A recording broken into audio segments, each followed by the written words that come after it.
A common mechanism for organizing multiple displays in modern GUIs is the use of tabs. You've probably used tabs in your web browser to switch between multiple web pages that you have open at the same time. In TK, the Notebook widget can be used for that type of navigation. You can add multiple frames as the pages of a notebook and then switch between which of those pages is displayed by selecting from the corresponding tabs. I've already imported the tkinter package and the ttk module, as well as created a top-level root window using the tk constructor.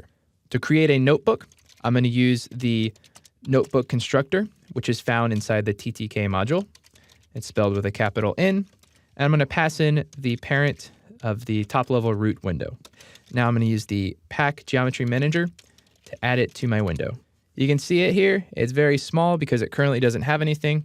So let's create a couple frames to add to our notebook. I'm going to name this one Frame 1. Use the frame constructor method. And it's important, this frame needs to be a child of the notebook that I'm going to be adding it to. I'll do the same to create a second frame called Frame 2. And now to add these frames to the notebook, I'll use the add method on the notebook object.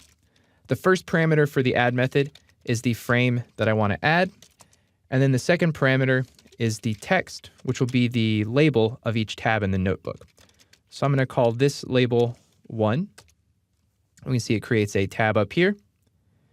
I'm going to copy that line, add frame 2 the same way, and change the text label for that tab to be 2. So now we have 2 tabs in our notebook, 1 and 2. Neither tab contains anything, so there's nothing shown below them. You also notice that when you call the add method, it adds these widgets after or to the right of all the other tabs that exist there. So every time we call the add method, it'll just continuously add tabs on and out to the right.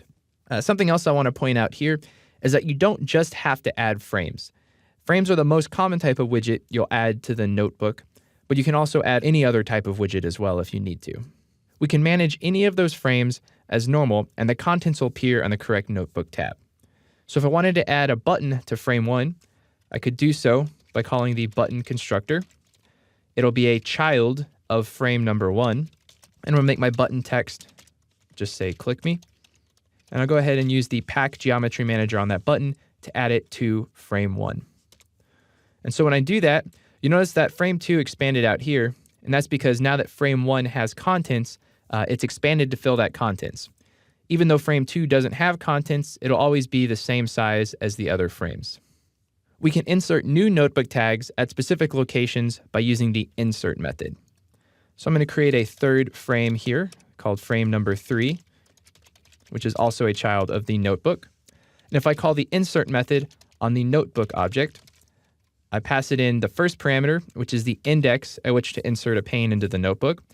And the notebook is 0 index starting in the left. So the leftmost tab is the 0th tab, the next one over is the first tab, and so on. And so by inserting at position 1, it'll insert it just to the right of this leftmost tab.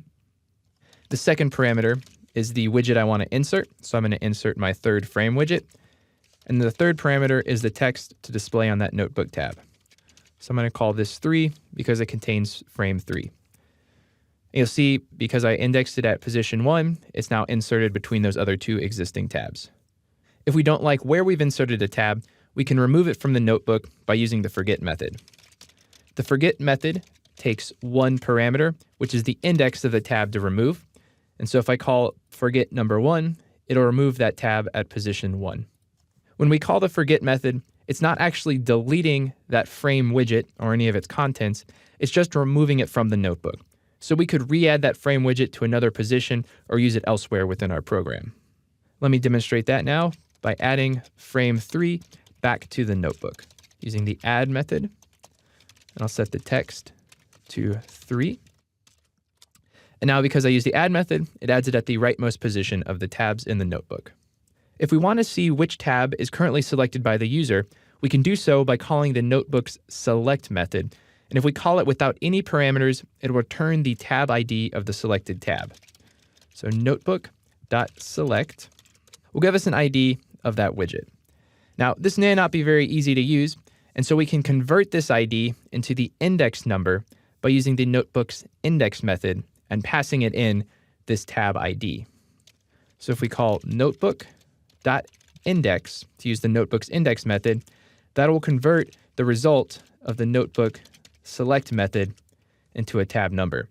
So since I currently have the tab in position 1 selected, I should get a 1 back.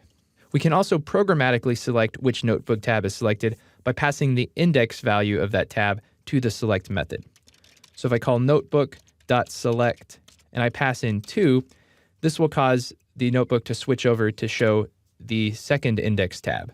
We can modify the properties of a notebook tab after they've been inserted by using the tab method on the notebook.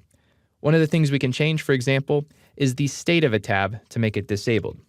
So if I call notebook.tab, this is similar to the config method on other widgets, except it's specific for configuration of a tab. I pass in the first parameter, which is the index of the tab I want to configure. So I'm going to change tab 1, and I want to change the property of its state. So I'm going to make that tab disabled. You notice that in doing so, now tab 1 is grayed out, and it won't allow me to select it. I could also change the state of tab 1 to be hidden by using the tab method, state equals hidden.